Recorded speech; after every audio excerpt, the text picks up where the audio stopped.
মাথাভাঙা ১ নং ব্লক কৃষক বাজারে ঘটেই চলেছে চুরির ঘটনা। কোনোদিন টোটো, বাইক, আবার সাইকেল চুরি, আবার কোনোদিন পকেটমারি।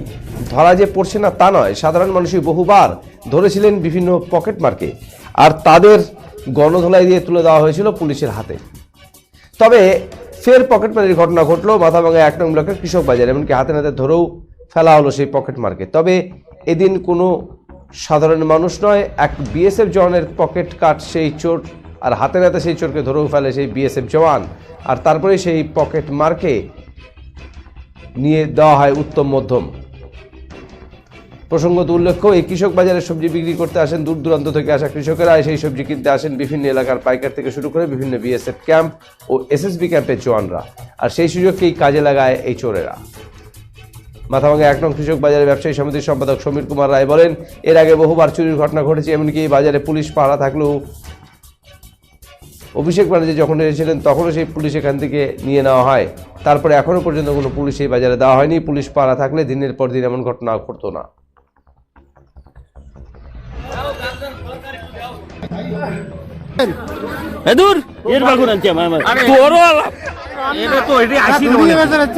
মানে আমরা বিগত দিনেও এরকম অনেক কয়েকবার পকেট মার হয়েছে। তার মধ্যে একবার আমরা গত মাস ৩-৪ আগে আমরা ধরেছিলাম। হ্যাঁ, মানে আমরা বলতে কৃষকে বাজার থেকে যারা আসে তাদের মধ্যে কেউ ধরেছে। যাই হোক, তখন আমরাও তাদেরকে পুলিশের হাতে তখন উঠিয়ে দেওয়া হয়েছিল। তৎকালীন মানে আমাদের আরএমসির থেকে এখানে পুলিশ মোতায়েন করা হয়েছিল আইসি সাহেবকে চিঠি করে।